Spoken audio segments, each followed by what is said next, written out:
उन 30 नामर्दों में क्या कोई एक भी मर्द नहीं था? दरअसल दोस्तों नामर्द इसलिए कि जो उन्होंने घिनौना काम किया है, जो उन्होंने घिनौना कृत्य किया है, उसके लिए उनको नामर्दानगी का पुरस्कार ही देना पड़ेगा। मर्द असल में वो होता है जो किसी बहन बेटी की आबरू लुटने से बचाता है। मर्द वो होता है जो दिख रही किसी बहन के साथ अत्याचार हो रहा है उसको रोकता है, वो मर्द होता है। ये तो नामर्द थे ये 30। वो होटल मालिक जिसने ये घिनौना काम कराया और वो 30 लोग जिन्होंने उस 13 साल की बच्ची के साथ ही घिनौना काम किया, ये सब नामर्द हैं। इनको नामर्दानगी का पुरस्कार देना चाहिए। इनको बीच चौराहे पर खड़ा करके भूंज देना चाहिए गोलियों से। इनको माला पहनानी चाहिए जिस पे लिखा हो मैं हूं नामर्द, इस तरह की। दोस्तों इन्होंने जो काम किया है, मैं लगातार सरकार से बस एक ही सवाल करते रहता हूं। मैंने बहुत वीडियो बनाई है, छोटी छोटी बच्चियों के साथ आए दिन रेप की घटनाएं सामने आ रही हैं। मैं हर बार एक ही सवाल लोगों से कहता हूं, एक ही सवाल सरकार से कहना चाहता हूं कि इतने कानून बन रहे हैं, क्या तुमसे एक रेप रोकने के लिए कानून नहीं बन रहा है? तुम देश विदेशों में घूम घूम कर बड़ी बड़ी रणनीतियां बना रहे हो, लेकिन देश के अंदर मासूम बच्चियों के साथ घिनौना काम कर रहे हैं ऐसे लोगों के खिलाफ कोई बड़ा कानून तैयार नहीं है। बड़ा कानून नहीं है, इसीलिए ऐसे नामर्द जैसे लोग ये काम कर बैठते हैं। मासूम बच्चियां जिनको तो भले बुरे का जरा सा भान नहीं है, जरा सा ज्ञान नहीं है, उनके साथ ऐसा घिनौना काम। अब दोस्तों खबर सुनाने बैठा हूं तो खबर भी सुनाऊंगा मैं।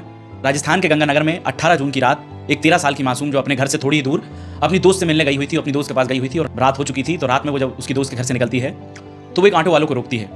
अब चूंकि हम घर से निकलते हैं तो ऑटो भरोसा होता है हमें, उम्र दराज दिख रहा था ऑटो वाला। बच्ची ने भरोसा किया, बैठ गई उसके साथ कि अंकल मुझे घर तक छोड़ दो, मेरा घर इतनी इतनी दूर है। बैठ गई भरोसा करके, पिता जैसा दिख रहा था, क्या करें, कर लिया। बच्ची थी मासूम 13 साल की। उस 13 साल की बच्ची को उस ऑटो वाले के जरा से मंसूबे नहीं पता थे। उसको जरा सी भनक ही नहीं थी कि आदमखोर, ये जाहिल, ये जानवर, ये राक्षस, इंसान की शकल में ये भेड़िया उसको एक होटल में बेच देगा। वो उसको बिठाता है ये कहकर कि मैं तुम्हें घर छोड़ दूंगा, बेटी बैठ जाओ। लेकिन अचानक से उसका ऑटो चहल चौक स्थित होटल जॉय इन के सामने रुक जाता है। वो बच्ची थोड़ी घबराने लगती है कि अंकल यहाँ पे गाड़ी क्यों रोकी, मुझे तो घर छोड़ दीजिए आप। क्या हाँ 2 मिनट बेटा, मुझे थोड़ा होटल में काम है, आओ तुम बैठ लो, पानी आनी पी लो, जब तक मैं अपना काम कर लेता हूँ। और बच्ची को होटल में ले जाकर बिठा देता है और होटल के मैनेजर से डील करने लगता है। देखो 13 साल की बच्ची है, नई उम्र की बच्ची है, क्या रेट दोगे इसका बताओ। होटल के मैनेजर ने बिना किसी देरी के उस बच्ची को खरीद लिया उस ऑटो वाले से। इंसानियत कहां से मर गई उस ऑटो वाले से? जो इंसानियत मरी वो इन 30 लोगों तक मरती ही रही। उस ऑटो वाले ने होटल के मैनेजर को चंद हजार रुपयों में उस 13 साल की मासूम बच्ची को बेच दिया और बेचकर वहां से चला गया। अब बच्ची जब घर नहीं आई तो माँ बाप को चिंता हुई, माँ बाप ने पुलिस में रिपोर्ट दर्ज कराई। पुलिस ढूंढने लगी। अब उस होटल मैनेजर ने उस बच्ची को एक कमरे में बंद कर दिया। उस 13 साल की बच्ची का फोटो खींचकर अपने जो नए कस्टमर है उनको भेज दिया उसने, क्या आइए देखिए भैया नया जो माल है आया है, 13 साल का है माल, आ जाओ। और नामर्द तो तैयार ही बैठे थे, वो बुजदिल, वो जाहिल, वो कमीने, वो कायर, वो बैठे ही थे। उन्होंने देर करी ना पूर करी और उसी जो होटल में 5 से 6 लोग दारू के नशे में उस बच्ची के साथ घिनौना काम करते हैं। उस 13 साल की मासूम बच्ची का चेहरा तक उन्होंने ढंग से नहीं देखा कि अभी जिंदगी के पड़ावों को पार ही कर रही है, इसने अभी कुछ दुनियादारी देखी नहीं है और उसके साथ इतना घिनौना काम। 5 से 6 नामर्दों के अंदर एक भी इंसान नहीं था जिसको उसकी शक्ल तो दिखती, जो ये कह सकता था कि नहीं यार, अरे ये तो छोटी बच्ची है यार, ये क्या करवा रहा है हमसे। लेकिन नहीं, वो सब के सब इंसान की शक्ल में क्रूर भेड़िए थे। फिर वो होटल मैनेजर उस बच्ची को दूसरे होटल शिफ्ट कर देता है, यानी दूसरा होटल का मैनेजर उसे खरीद लेता है और फिर दूसरी होटल में भी 5 से 6 लोग कभी सुबह आ रहे हैं तो उसके साथ घिनौना कृत्य कर रहे हैं। बच्ची चीखे चिल्लाए नहीं, इसके लिए उसे शराब पिलाई जाती है, उसको नशा कराया जाता है ताकि वो नशे में चुप रहे। तो आसपास कमरे हैं, उनको भनक भी नहीं लगे। एक 13 साल की मासूम बच्ची के साथ दरिंदगी की जा रही है, उसको कस्टमर्स के सामने ऐसे परोसा जा रहा है जैसे कि वो कोई खाने की लजीज चीज हो। तुम भी चखो, तुम भी चखो, तुम भी चखो। दोस्तों आप और मैं तो ये स्टोरी सुन रहे हैं, मैं ये स्टोरी आपको बता रहा हूं, लेकिन वो पल, वो जो घड़ी है जो उस बच्ची के साथ जब घट रही होगी तो उसका मन, उसकी जो अंदर की आत्मा है वो कहाँ छुपी होगी, कहाँ बची होगी, ये हम सोच ही नहीं सकते। 2026 जब से लगा है तब से लगातार 2026 जब से चालू हुआ है तब से एक से बढ़ के एक रेप की घटनाएं आ रही हैं। छोटी छोटी मासूम बच्चियों को, कहीं 1.5 साल की, कहीं 2 साल की, कहीं 5 साल की, कहीं 8 साल की, कहीं 13 साल की मासूम बच्चियों के साथ एक घिनौने काम होते जा रहे हैं। और हमारी सरकार एक से बढ़ के घटिया कार्यक्रम कर रही है, लेकिन उसकी हिम्मत नहीं है कि ऐसा कोई कानून बना दे भारत के अंदर जिससे इन जाहिलों, इन जानवरों की रूह कांप जाए किसी बहन बेटी के साथ ही घिनौना कृत्य करने से पहले। दोस्तों एक होटल नहीं, 2 होटल नहीं, बल्कि 3 से 4 होटलों में उस बच्ची के साथ लगातार 6 से 7 लोग घिनौना कृत्य करते थे। उसी बीच ये इंसान की शक्ल के भेड़िए उसके साथ जब घिनौना काम करते हैं तो उसका फोटो वीडियो भी ले रहे हैं और एक दूसरे के साथ शेयर कर रहे हैं। और उसी शेयरिंग के चक्कर में पुलिस के खबरी के पास उस 13 साल की मासूम का फोटो वीडियो आ जाता है। तो पुलिस का खबरी तुरंत एक्टिव हो जाता है कि अरे यार ये तो छोटी बच्ची है, ये कैसे क्या हो रहा है इसके साथ। और वो खबरी तुरंत गंगानगर के पुलिस अधीक्षक के पास ये फोटो भेज देता है। पुलिस तुरंत एक्शन में आती है और सबसे पहले ऑटो वाले ने जिस चहल चौक स्थित जॉय होटल में उस बच्ची को बेचा था, उस होटल के मालिक, मैनेजर सहित कई लोगों को धर लेती है। और फिर धीरे धीरे गुत्थी खुलती है तो पता चलता है 1 नहीं, 2 नहीं, 10 नहीं, 20 नहीं, बल्कि 30 लोग इस कुकृत्य में शामिल हैं। उस 13 साल की मासूम बच्ची के साथ 18 तारीख, 19 तारीख, 20 तारीख, 21 तारीख और 22 तारीख, ये 5 दिन उस बच्ची के साथ ऐसा घिनौना काम किया कि उसको ऐसा लग रहा होगा कि वो कहाँ के नर्क में आके फंस गई।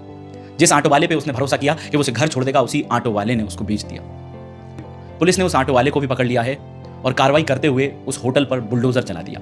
फिर जब बुलडोजर की बात सामने आई तो पुलिस का कहना है कि अवैध जगह पर बनी थी, मतलब इतने दिन से तुम्हारी आंखें नहीं खुली, उस बच्ची के साथ एक घिनौना काम नहीं होता तो होटल तो चल रही होती है। और हमारे देश के अंदर ऐसी तमाम होटलें चल रही हैं जिनके अंदर आए दिन किसी ना किसी मासूम के साथ ऐसा घिनौना काम होता है। उसकी मर्जी के बिना उसको छुआ जाता है, उसकी मर्जी के बिना उसको हाथ लगाया जाता है। तो ये मामला जब सामने आता है तो गंगानगर में अलग अलग लोग अलग अलग तरह से प्रदर्शन करने लगते हैं, फांसी की मांग करने लगते हैं, सड़क पर उतर जाते हैं। मुझे ये समझ में नहीं आ रहा उन 30 लोगों के अंदर एक के अंदर भी अगर जरा सी इंसानियत आ जाती, इतनी सी भी इंसानियत आ जाती तो शायद वो रुक जाता, लेकिन नहीं, इंसान बचे ही नहीं। अब इंसान की शक्ल में भेड़िए घूम रहे हैं जो आए दिन किसी ना किसी बहन बेटियों के ऊपर नजर बनाए रखते हैं कि कब इसकी आबरू के साथ खिलवाड़ कर दें। लेकिन इस मामले पर भी केंद्र सरकार, राज्य सरकार मौन है, चुप है। क्या कहेंगे, क्या करेंगे ये लोग? मैं हाथ जोड़ के निवेदन कर रहा हूं हमारी सरकार से, हमारे प्रशासन से कि एक ऐसा मजबूत कानून देश के अंदर बने कि इन जैसे कपटी, इन जैसे जाहिल, इन जैसे नामर्द जैसे लोग ये काम करने से रुकें।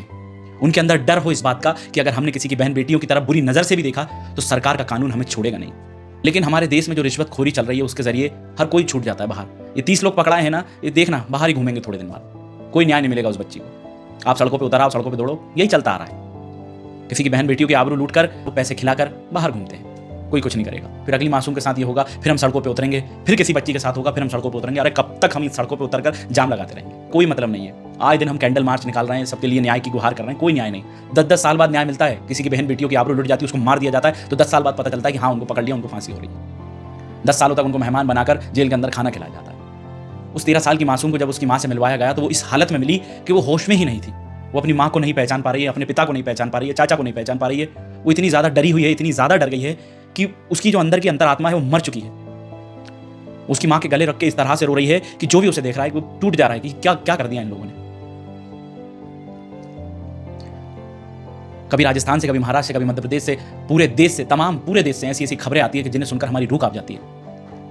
कभी छोटी बच्ची को पटक के उसके सर को चल दिया गया, कभी किसी बच्ची के साथ घिनौना काम करके उसे पानी में फेंक दिया गया। कितनी तमाम खबरें।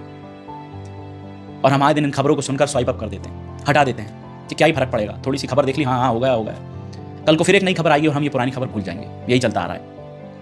आज भी टाइम है, आज भी समय है। अपनी बहन बेटियों को ये मत सिखाओ कि दूसरों का सम्मान करो, उस अंकल का सम्मान करो। ये सिखाओ कि उस अंकल के इरादे समझो, उस भैया के इरादे समझो, उस दोस्त के इरादे समझो जो तुम्हारे साथ रह रहा है। अपने आप को बचाओ। उनके हाथों में चाकू दे दो, उनके हाथों में पेपर स्प्रे दो। जब वो घर से निकले तो उनको चाकू और पेपर स्प्रे दे दो।